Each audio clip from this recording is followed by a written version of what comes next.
बहुत दिनों पहले की बात है।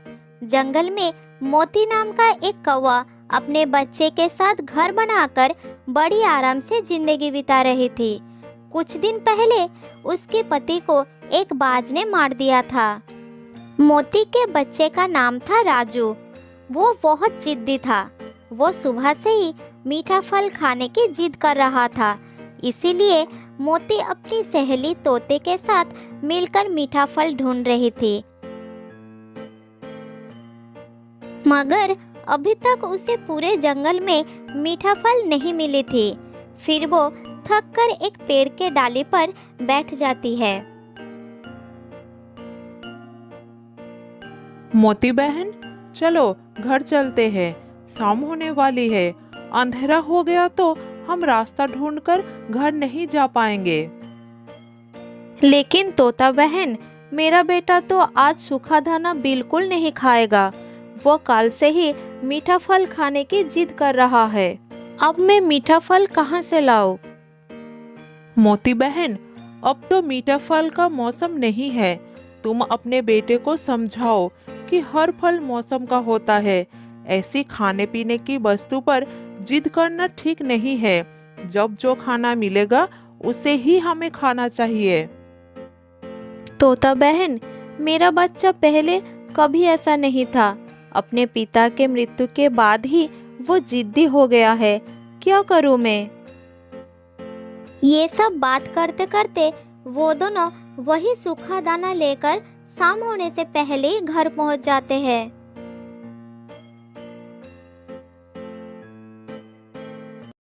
ये क्या माँ, तुम आज भी वही सूखा दाना लेकर आई हो? मैं तो ये सूखा दाना बिल्कुल नहीं खाऊंगा। मैं तो मीठा फल ही खाऊंगा। बेटा, पूरे जंगल में मुझे कहीं पर भी मीठा फल नहीं मिला। जो मिला है वही खा लो बेटा। जिद मत करो। तुम नहीं खाओगे तो मुझे बहुत कष्ट होगा। मैं नहीं खाऊंगा। मैं बिल्कुल नहीं खाऊंगा। मैं तो मीठा फल ही खाऊंगा। अगर तुम मेरे लिए मीठा फल नहीं लाओगे तो मैं बिना खाए ही सो जाऊंगा। ये कहकर रोते रोते मोती का बच्चा राजू भूखा ही सो जाता है। राजू अपनी माँ को बहुत तंग करता था। वो कोई भी चीज खुशी से नहीं खाता था। हर रोज वो कुछ न कुछ नई चीज खाने का जिद करता था। मोती अपने बेटे की इस हरकत पर बहुत परेशान थी।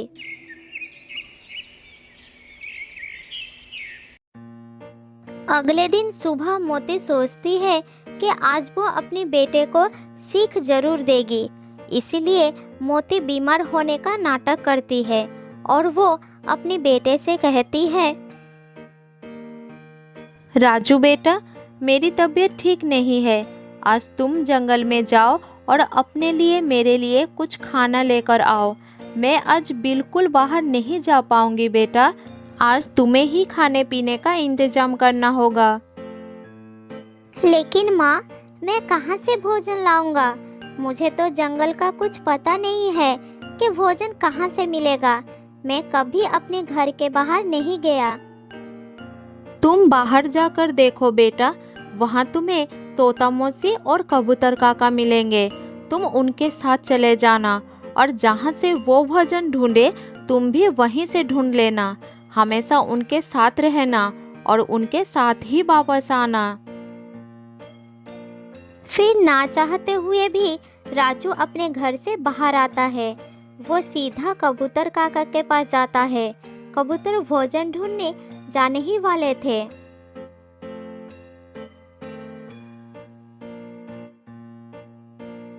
काका, आज मेरी माँ बीमार है।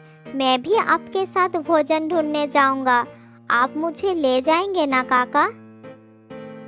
मगर बेटा, भोजन ढूंढने हमें बहुत दूर तक जाना पड़ता है। क्या तुम इतना उड़ पाओगे? तुम्हें बहुत कष्ट होगा। मैं उड़ पाऊंगा काका। मुझे कोई कष्ट नहीं होगा। मुझे आपके साथ जाना ही होगा। इतना कहकर कबूतर काका राजू को लेकर भोजन लेने निकल जाते हैं। रास्ते में उन्हें तोता से भी मुलाकात हो जाती है। फिर वो सब मिलकर पहाड़ों की तरफ निकल जाते हैं। एक जगह कुछ अनाज के दाने देखकर वो उधर जाते हैं। राजू के लिए ये सब कुछ नया था। राजू जब वो दाने देखकर खाने के लिए जाता है तब कबूतर उसे रोक देता है। रुको रुको राजू, रुको। वहाँ किसी शिकारी ने जाल बिछा के रखा है। अगर हम ये दाने खाएंगे तो हम शिकारी के जाल में फंस जाएंगे और शिकारी हमें पकड़कर पिंजरे में बंद कर देंगे। फिर वो सब वहाँ से उड़ जाते हैं। राजू बहुत थक गया था, लेकिन वो क्या करता, उसे दूसरे पक्षियों के साथ उड़ना पड़ता है। उड़ते उड़ते वो सब एक चावल के खेत में पहुँच जाते हैं। यहाँ बहुत सारा भोजन है, जी भर कर खाएंगे और घर भी ले जाएंगे। तुम सब जल्दी से कुछ दाना खा लो, फिर जो बचेगा उसे घर ले जाएंगे। लेकिन मौसी, मुझे तो मीठा फल खाना है, वो कहाँ से मिलेगा? बेटा, सूखे का मौसम चल रहा है। ऐसे मौसम में सूखा दाना मिल जाए तो बहुत है, और तुम मीठा फल ढूंढ रहे हो। बात करते करते वो सब एक भी चावल का दाना नहीं खाए थे। तब खेत का किसान बंदूक लेकर आ जाता है। वो आते ही जोरों से आवाज करता है, भागो भागो, किसान आ गया, जल्दी भागो, नहीं तो वो बंदूक चला देगा, मार देगा हमें, जल्दी भागो। राजू ये सब नहीं जानता था। वो समझ नहीं पाया कि ये सब क्या हो रहा है, मगर वो दूसरी पक्षियों को उड़ता देखकर उनके साथ ही वहां से भाग जाता है।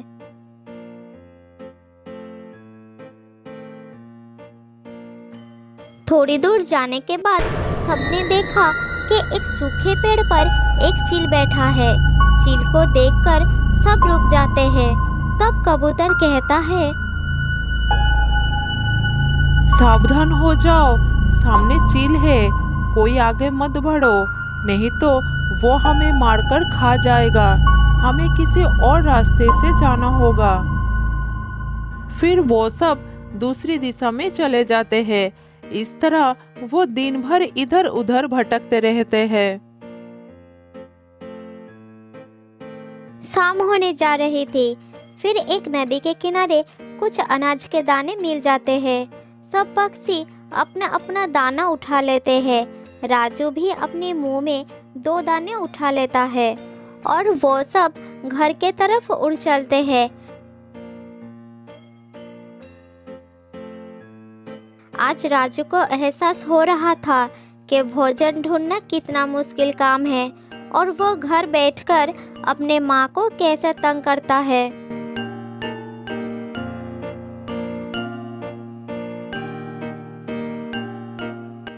माँ माँ, मैं अनाज के 2 दाने लेकर आया हूँ। देखो माँ, तुमने कल से कुछ नहीं खाए, थोड़ा दाना खा लो माँ। मगर राजू बेटा, तुम्हें तो मीठा फल खाना था, वो क्यों नहीं लाए? क्या तुम ये सूखा दाना खा पाओगे? तुम्हें बहुत कष्ट होगा। माँ, मुझे माफ कर दो। मुझे आज पता चला है कि खाना लाने के लिए कैसी कैसी मुश्किलों से सामना करना पड़ता है। मैं फिर कभी आपको परेशान नहीं करूँगा। जब जो भी मिलेगा मैं खुशी खुशी खा लूँगा। अब थोड़ा खा लो माँ, मुझे बहुत आनंद होगा। फिर माँ बेटा दोनों ने मिलकर एक एक दाना खा लेते हैं। माँ, आज तो सूखा दाना भी मीठे फल जैसा लग रहा है। मैं सब समझ गया माँ। बेटा, क्योंकि आज ये सूखा दाना मेरा बेटा मेहनत करके ढूंढ कर लाया है, इसीलिए ये सूखा दाना भी मीठे फल जैसा लग रहा है। सब कहते हैं ना, मेहनत का फल बहुत मीठा होता है। तो दोस्तों, इस कहानी से हमें ये सीख मिलती है कि जो चीज़ हमें ना चाहते हुए भी मिल जाते हैं, उस चीज़ को हम कोई महत्व नहीं देते। लेकिन कड़ी मेहनत करके हम जो हासिल करते हैं, उसका मूल्य कहीं अधिक होता है। बहुत साल पहले की बात है। एक जंगल में रहता था एक कौवा।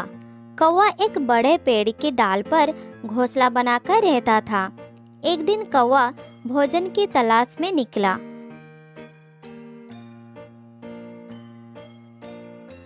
उड़ते उड़ते वो जंगल के बाहर आ गया। तभी उसे बहुत प्यास भी लगी। पानी की प्यास से वो इधर उधर पानी ढूंढने लगा, लेकिन उसे कहीं भी पानी नहीं मिला। पानी ना मिलने के कारण उसे चक्कर आने लगा। फिर वो थककर एक पेड़ के नीचे उतर आया।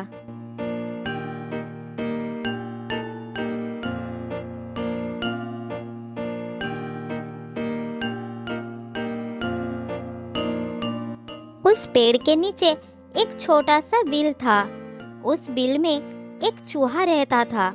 कौवे को उस हालत में देखकर चूहा उसके सामने आया और कहा, अरे ओ कौवे भाई, इतने थके हुए क्यों लग रहे हो? तबीयत तो ठीक है ना तुम्हारी? कहाँ से आ रहे हो तुम? मैं बहुत दूर से आ रहा हूँ। मुझे बहुत प्यास लगी है। अगर मुझे पानी नहीं मिली तो मैं अभी मर जाऊंगा।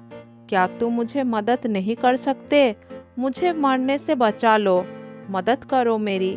थोड़ा पानी ला कर दो। फिर चूहे ने थोड़ा सोचकर बताया, अगर मैंने तुम्हें पानी दे भी दिया तो तुम पानी पीकर ठीक हो जाओगे, और ठीक होते ही मुझे लपटकर खा गए तो? नहीं नहीं, मैं ऐसा नहीं करूँगा। अगर तुम मुझे पानी पिलाओगे तो मैं तुम्हें अपना सबसे अच्छा दोस्त बना लूँगा, और मैं तुम्हें अपनी पीठ पर बैठाकर पूरा जंगल दिखाऊंगा। मुझ पर भरोसा करो। कौवे की बात सुनकर चूहे को बहुत अच्छा लगता है। उसके मन में जंगल घूमने की इच्छा जाग उठी। चूहे को चुप देखकर कौवे ने फिर से कहा, शायद तुम्हें पता नहीं कि ऊपर से जंगल कितना खूबसूरत दिखता है। मैं तुम्हें हर रोज जंगल घुमाऊंगा। चूहा कौवे का बात विश्वास कर लेता है और पानी लाने के लिए चला जाता है।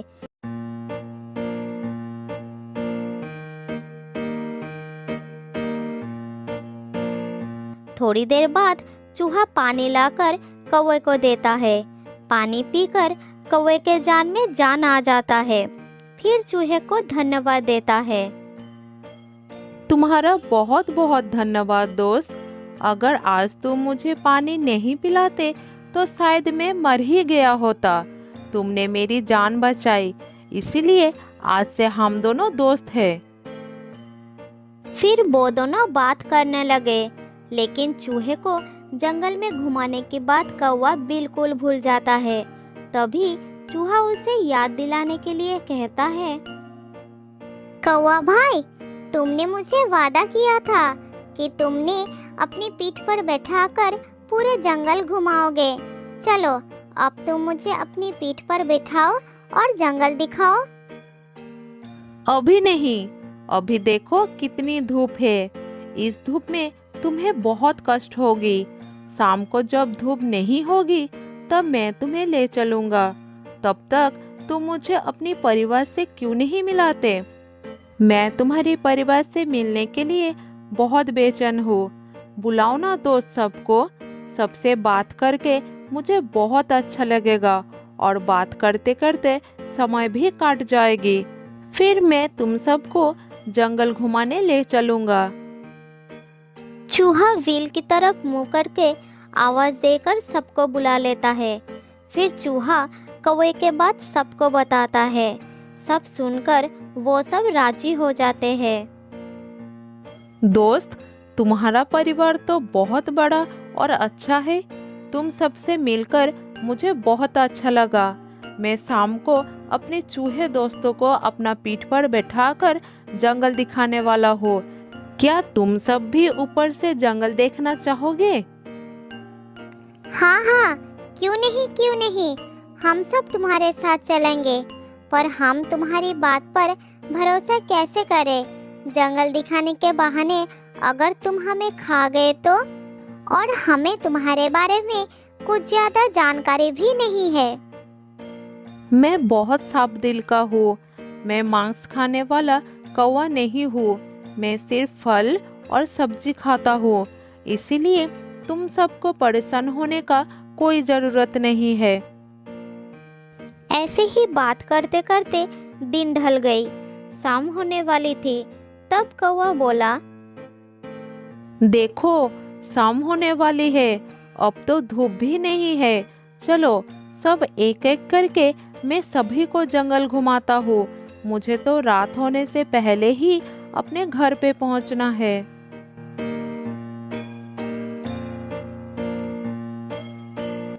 फिर कौवे के पीठ पर एक एक करके सभी चूहे बैठ जाते हैं। कौवा एक चूहे को अपनी पीठ पर बैठाकर ले तो जाता, लेकिन उसे वापस नहीं लाता। ऐसे ही चलता रहा।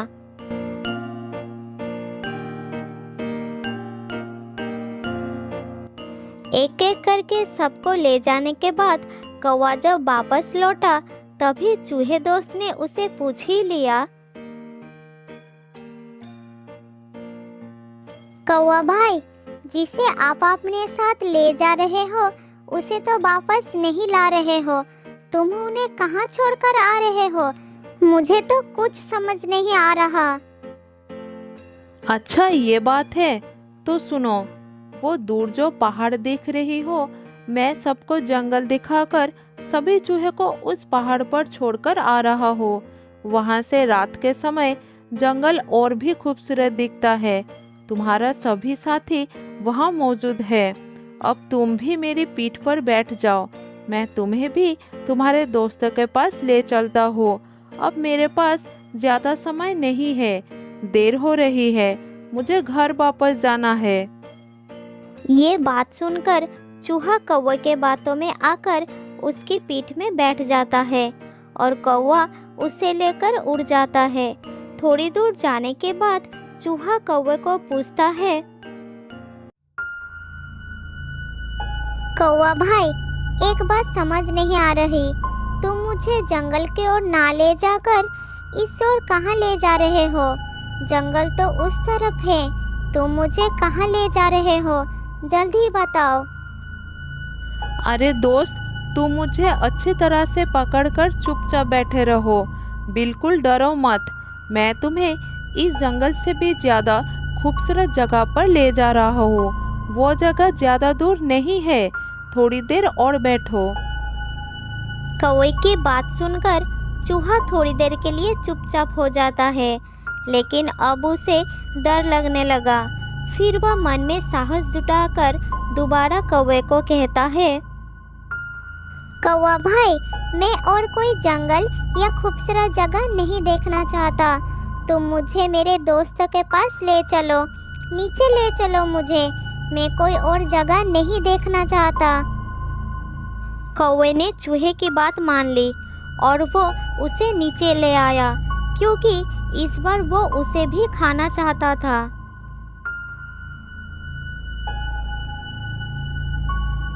चूहा कौवे की पीठ से उतरकर भाग गया और थोड़ी दूर जाकर रुका।